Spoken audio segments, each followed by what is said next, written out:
الحمد للہ رب العالمین والصلاة والسلام على خاتم النبیین اما بعد فاعوذ باللہ من الشیطان الرجیم بسم اللہ الرحمن الرحیم الصلاة والسلام علیکہ یا رسول اللہ وعلى آلک واصحابک یا حبیب اللہ الصلاة والسلام علیکہ یا نبی اللہ وعلى آلک واصحابک یا نور اللہ۔ کچھ مسواک کے تعلق سے عرض کروں گا اور دیگر اور بھی ضروری باتیں عرض کروں گا۔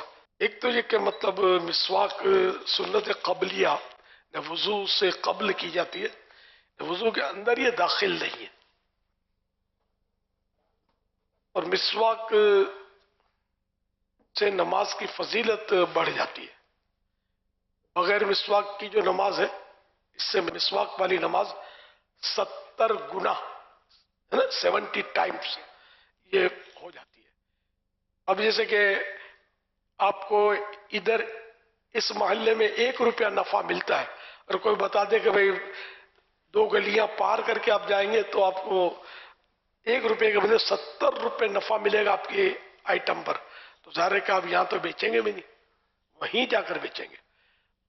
ایک سمجھانے کے لیے یہ 70 گنا ثواب تو اسی پیاری مسواک، ایسی سنت پیارے آقا صلی اللہ علیہ وسلم نے مسواک سے محبت کی اور مسواک کی ہمیں رغبت بھی دلائی، دلچسپی بھی دلائی، فضائل بھی بیان کیے، تو ایسے مسواک نہ چھوڑی جائے اور اپنے پاس یہ رکھنی چاہیے۔ ماشاءاللہ، مرحبا۔ ہاں 2-3 کے پاس ہے، اب انشاءاللہ مزید آ جائے گی، مزید آ جائے گی انشاءاللہ۔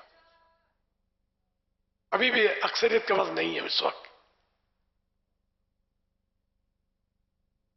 جب بھی بندہ ادھر ادھر سفر کے لے جاتا ہے، اپنی ضرورت کی چیزیں لے جاتا ہے، دوا لے جاتے ہیں تو 2 رومال لے لیں گے تو یار گم ہو گیا تو کام آئے گا، ضرورت کی دوائیں لے لیں گے، غذائیں لے لیں گے، راستے میں منہ چلانے کے لیے بھی کچھ نہ کچھ لوگ وہ لے لیتے ہیں، نٹ وغیرہ، چیوڑا یا اس طرح کی۔ مسواک جو کہ آقا کی سنت، اتنا فائدہ ہے، کہاں کہاں سفر کر کے آپ تشریف لائے ہیں، مسواک نہیں لائے ساتھ، کیا ہے یار؟ مسواک تو ایک سے زیادہ ہونی چاہیے۔ ایک بار ایئرپورٹ میں میرے اس میں 2 مسواکیں لگی ہوئی تھی، جب میں کسی ملک جا رہا تھا، تو کوئی مذاق کسی کو سوجی گیا، تھا داڑھی والا، لیکن مجھے ایسا لگا کہ وہ مجھے جانتا ہوگا اور مجھ سے خوش نہیں ہوگا شاید۔ لگا مولانا یہ 2 مسواک کیوں لگائی ہے؟ اب وہ کوئی اپنا تو چھچورا پن تو کرنا نہیں ہوتا نا، میں نے کہا میں سفر پہ جا رہا ہوں، ایک مسواک اگر گم بھی جائے تو دوسری کام آ سکتی ہے نا۔ اس کے بعد جواب نہیں تھا، جو اس کی جو بھی اس نے طنز یا جو بھی انداز تھا اس کا، وہ درا کا درا نہیں گیا۔ مسواک کے تو کئی ہونی چاہیے اپنے پاس، کہ ایک ادھر ادھر ہو جائے، دوسری ادھر ادھر ہو جائے، تیسری بغیر مسواک کے گزارا نہ ہو، ایسا ذہن بن جائے۔ وضو سے پہلے بسم اللہ پڑھنا، اللہ کا نام لینا یہ سنت ہے، اور بسم اللہ پڑھنا یہ مستحب۔ لیکن اگر اللہ کا نام نہیں لیا، بسم اللہ پڑھیں گے تو اللہ کا نام تو لے لیا، تو اگر اللہ کا نام نہیں لیا وضو سے پہلے تو سنت چھوٹی، سنت مؤکدہ ہے اللہ کا نام لینا۔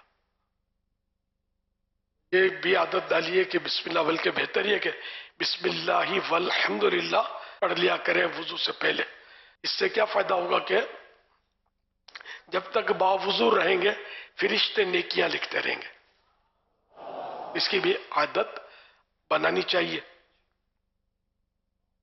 اور وضو میں ہر عضو دھونے میں، ویسے تو ہر عضو دھونے میں درود شریف پڑھنا چاہیے، کیونکہ دعائیں بھی ہیں، لیکن افضل یہ کہ درود شریف باڈی پارٹ جتنے بھی ہیں، مثلا کلی کرتے وقت ایک بار درود شریف پڑھ لیا تو بھی ٹھیک ہے، ناک میں پانی چڑھاتے وقت تو ہاتھ دھوتے وقت ایک ہاتھ دھویا درود شریف، ایک دوسرا دھویا درود شریف، تو یوں ہر پارٹ باڈی پارٹ دھوتے وقت درود شریف پڑھنا چاہیے۔ یہ ان دعاؤں سے افضل بھی کہ یہ خود دعا ہے اور افضل دعا ہے، فضیلت والی دعا ہے۔ اور ساتھ ہی اگر یا قادر ہو ہر باڈی پارٹ دھوتے وقت پڑھ لیں، کلی کرتے وقت، ناک میں پانی ڈالتے وقت، چڑھاتے وقت اور ہاتھ دھوتے وقت وغیرہ، یا قادر ہو یا قادر ہو یا قادر ہو، تو انشاءاللہ اس پڑھنے والے کو کوئی انسان یا جن اغوا نہیں کر سکے گا، کڈنپ نہیں کر سکے گا اس کو. تو بعض لوگوں کو کڈنپ کا خوف بھی ہوتا ہے، خاص کر پیسے والوں کو. تو ان کو یہ ورد پڑھنا چاہیے وضو کرتے ہوئے یا قادر ہو. اب نماز ہی نہیں پڑھتے، وضو ہی نہیں کرتے تو پھر اب کیا ہو سکتا ہے؟ نماز تو اگر سب پر ویسے ہی فرض ہے. اچھا، اب وضو جب کرنا ہے تو ہمارے ہاں گھروں میں تو نظام ایسا ہے، جنرل بات کر رہا ہوں، کہ واش روم اور بیسن ایک ساتھ ہی برابر میں ہوتے ہیں، اور کوئی بیچ میں دروازہ نہیں ہوتا. اس طرح اگر اس طرح کے واش روم میں، اور یہ عام طور پر ایسا ہی ہمارے یہاں چل رہا ہے، تو اس میں نہ یا قادر پڑھ سکتے ہیں، نہ بسم اللہ پڑھ سکتے ہیں، کچھ بھی نہیں پڑھ سکتے وضو کرنے سے پہلے. تو سنت مؤکدہ ہے اگر اللہ کا نام لینا، وہ بھی نہیں کر سکتے. اس میں یہ ہے کہ استنجا سے فارغ ہو کر باہر نکل آئے، باہر نکل کر اب بسم اللہ وغیرہ پڑھ کے اندر داخل ہو.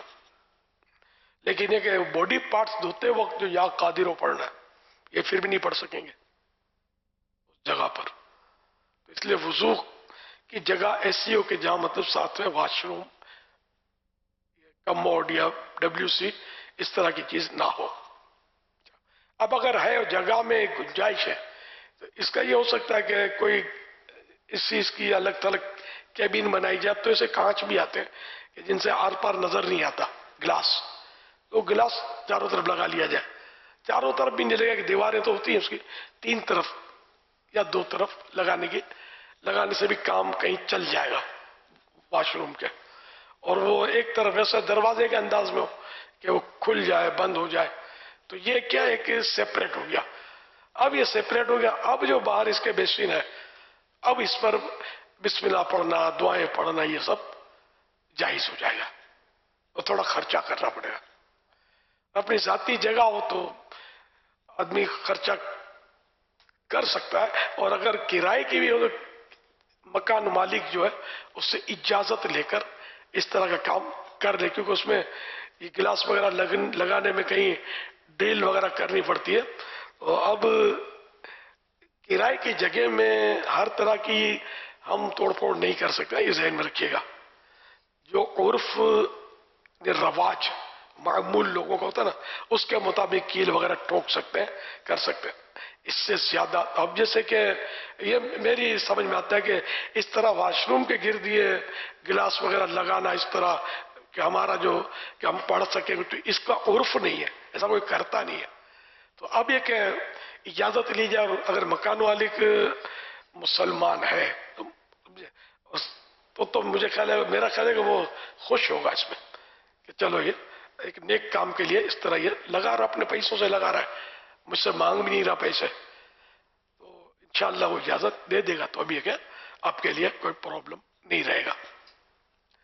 واللہ تعالی اعلم ورسولہ اعلم عز وجل، صلی اللہ تعالی علیہ وآلہ وسلم. صلو علی الحبیب صلی اللہ علی محمد.